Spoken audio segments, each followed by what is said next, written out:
Welcome back to the Federal Retirement Show. I'm your host, Val Majewski with American Benefits Exchange. And as always, really appreciate you taking the time out of your busy schedule to join us to view our content.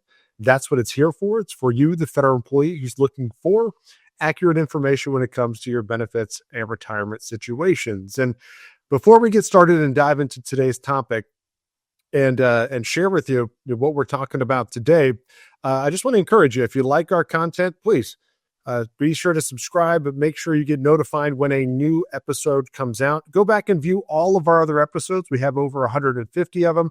And do me a favor, share this with a colleague, right? There are federal employees out there that need to know this information, that don't know where to look, don't know where to turn or who to turn to get answers to their questions. That's what we're here for.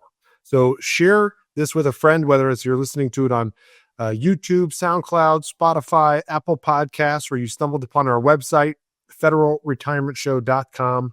We really appreciate the referral to a colleague. And again, that's what we're here for. And if for some reason you do not see your question answered in any of the episodes or any of the content that we currently have, reach out to us. I mentioned the website, but it's federalretirementshow.com. Fill out the form, submit your request. Let us know what we could be talking about in the future that we have not touched on yet. There are a lot of things that federal employees have questions about. We want to make sure we're getting to the bottom of most of those things, or as many of them as we possibly can, with the time that we have allotted. So thank you for that in advance. Now, today's topic is about the TSP contribution limits and how they're being increased in 2026. And this goes for 401ks in general, but the TSP specifically, one of your three main retirement income sources, and one of the retirement income sources that you're going to probably be relying the heaviest on when it comes to your pension, Social Security, and TSP. TSP usually carries the most amount of weight. Now, why is that? That's because your pension and your Social Security payments are pretty much fixed. There's not much you can do about that. If you've watched our episodes, you've seen us talk about that before, where we say the only way you can really affect your pension is to try to earn more money so your high three goes up, and work longer so you have a greater payout factor when it comes to years of service. Now, if those things are, some of those things are out of your control, I should say, where you can't always determine how much you're going to make, even though you're trying to make as much money as you can. And you may not want to work longer than you desire. So those things are kind of fixed. And the same with Social Security. You really can't affect the amount of Social Security you're going to get other than try to earn more money so that your Social Security deduction is a little higher. Therefore, your payment's going to be greater. And also wait longer to take Social Security. But most federal employees that I talk to need to take Social Security right when they retire. So waiting to let that money grow is not necessarily an option. And if you did not take Social Security right away, even more of a reason why TSP is going to carry a bigger weight. Now, let's look at an example, just relatively speaking, right? Let's say your high three is $100,000 when you retire and you work 30 years. That's a very long career. That's a great career. You work 30 years. And let's say you retire at age 65. So you're beyond the age of 62 and you get this little extra payout factor when it comes to your pension. If you don't know what I'm talking about, I've done an episode when we talk about retiring at 60 versus 62 or waiting until 62 to retire. You can see what I mean by that extra payout factor. But in this example, you have a $100,000 high three. The factor we're going to use is 1.1% times 30 years of service. So you're going to make in your pension about $33,000 a year. Okay, let's say $33,000 a year is your pension. That's 33% of your pre-retirement income. Social Security is normally going to carry an extra, let's say $2,000 a month. So that could be $24,000 a year. If you're at age 65, maybe it's more than that. So that's an extra 24%. So if we're at 33% plus 24%, we're at 47% of your pre-retirement income. The rest of that is going to be made up by TSP. So like I said, if we're at 47% and we're trying to get back to 100, that leaves TSP to cover the extra 53%. And even if you only wanted to get to 90% of your pre-retirement income, now TSP's left to pick up 37%, which is still the bulk of the retirement income. So that's why understanding how much you can put into TSP is important because it's going to carry the most amount of weight. And you want to make sure that you're taking advantage of everything the government gives you when it comes to TSP so you can build up a retirement nest egg that you can utilize for income in retirement.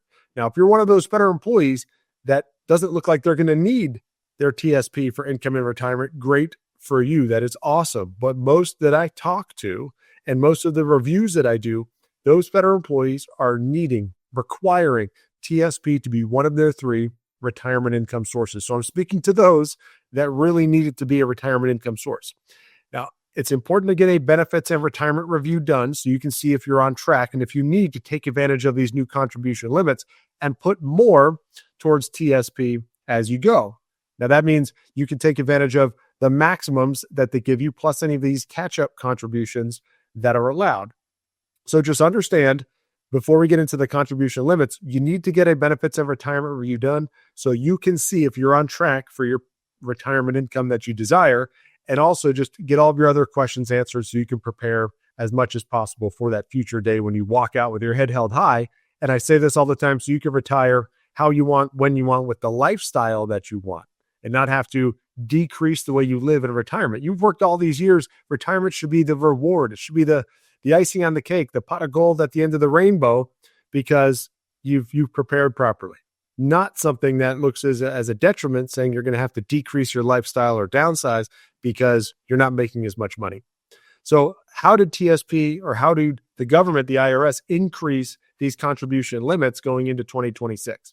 First of all, the current limit is $23,500 per year into TSP for those that are under the age of 50. They're increasing that by $1,000. So now your new contribution limit for those that are under 50 into TSP is going to be $24,500 per year. They're still going to match up to 5%, but the most that you can put in is $24,500.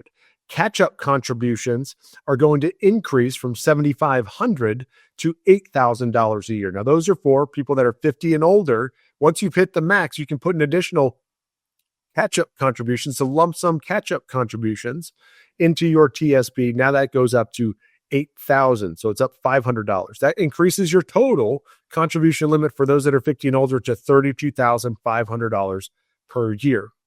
Now, you may have remembered when we went over the contribution limits starting in 2025, there was this new super catch-up contribution for those that are between the ages of 60 and 63. That is still remaining level at $11,250. So for those that are in between age 60 and 63, your limit is $24,000 per year, plus the super catch-up amount of $11,250, which brings your total that you can contribute for the year to $35,750. So understand the maximums that you can contribute in order to take advantage of what the TSP has to offer. Now, you can still move that money around, put it into whatever investment strategies you want, desire, depending upon your risk tolerance. But the idea is, if you realize, hey, I need TSP to do something more for me in retirement, well, that money doesn't just show up magically. You have to decide to put that money in there because, again, TSP is your wild card. You decide how much you put in. You decide where those investments go. And if you're not, at least, I go back to my original advice that I give to most federal employees, 99.9%. If you're not putting in at least 5% into your TSP, I highly recommend doing so. Again, my opinion on that, because the government matches up to 5%. That's free money that you're missing out on if you're not putting in at least 5%. Now, to go above and beyond, yes, these are the limits that we just mentioned, and that's the most that you can put in to your TSP account. Now, once you've hit the max, and maybe you said, I need to create another income stream, I need to create another source of income, another retirement savings account. What else can you do? Well, the IRA limits set by the IRS are also increasing. So the IRA, which is a traditional IRA or Roth IRA, used to be $7,000 per year that you can put in. That is increasing to $7,500 per year that you can put into an outside traditional IRA and or a Roth IRA. Now, the other side of that is the catch-up contribution for an IRA for those that are 50 and older is increasing from $1,000 to $1,100. So not much of an increase there, but the catch-up for those that are 50 and older, you can put an additional $1,100 in. So your total now is up to $8,600 per year that you can put into your traditional or Roth IRA. Now, which one is more beneficial for you? I'm a believer in, and I prefer tax-free income sources. So I'm a big fan of Roth dollars or tax-free sources of income in retirement. What's right for you? That's your preference. I'm just giving you my personal preference. Doesn't mean that that's what you have to do. But if you want to go over the pros and cons of either one, certainly love to talk to you by scheduling that benefits of retirement review. Go to our website. I said, fill out the form. I'll remind you, it's federalretirementshow.com. And one of our experts across the country, if it's not me personally, will be reaching out to review your benefits and retirement estimates to ensure that you're on the right track, right? We'll give you a couple of different reports with all of your personalized information on it and numbers so you can see where you currently stand and how you're trending or tracking as you get closer and closer to retirement. Pretty awesome stuff, if you ask me. It's something I think every federal employee should do. In fact, I wrote a pamphlet called The Top 10 Mistakes Federal Employees Make, and that is the biggest mistake that I see federal employees make, is never getting a personalized benefits and retirement review done at any point during their career, just assuming that everything's going to work out. That's like never going to the doctor and just assuming you're in good health, right? I use that analogy a lot, but you're not going to just assume you're in good health. You want to get a pat on the back. You want to get a checkup. You want to get all your numbers done so you can see that you're in range, right? There's nothing that's alarming, nothing that's out of range, nothing that's a red flag.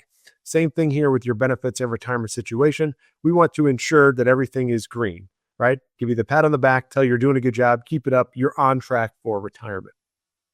So again, with this TSP and these new contribution limits, understand how much more you can put into your account each year. And generally speaking, they've been increasing these as we go on. So hopefully when we talk about what's coming up in 2027, we'll also see some more increases. They're just giving you more and more opportunities to properly fund your retirement and catch up if you're not on the right pace, right? If you're not on the right track, because retirement is not something you can just cram for at the last minute. I understand there's catch-up contributions and there's things that you can do, but it's not something you can just cram for at the last minute like this is some kind of exam you took, in high school. This is something you have to prepare for, and it takes time and effort, and it takes commitment and diligence and a really disciplined effort to prepare properly for retirement. But if you find out that you're not, then take advantage or not on track, take advantage of everything the government's giving you, including these increased limits to properly fund your retirement. So as I said, we've got over 150 episodes now of the Federal Retirement Show. I highly recommend that you go back and view all of our content to see if there's other questions that we can answer for you. If there's questions that we have not answered, I remind you, go to our website, fill out the form, ask the question, reach out to us, and we'll have another episode at some point in the future talking about your question. Because if it helps you, chances are it's going to help other federal employees out there. And I highly recommend, if you're not already subscribed or liking or getting notified that a new episode is coming out, please do so. And please, this is not a plea, but I'm just saying there's other federal employees that need assistance. Refer this show, share this show with a friend and a colleague. You're only going to be helping them prepare better and plan better for their future. So thank you for listening. My name again is Bal Majewski, and you've been watching the Federal Retirement Show, and look forward to seeing you on a future episode.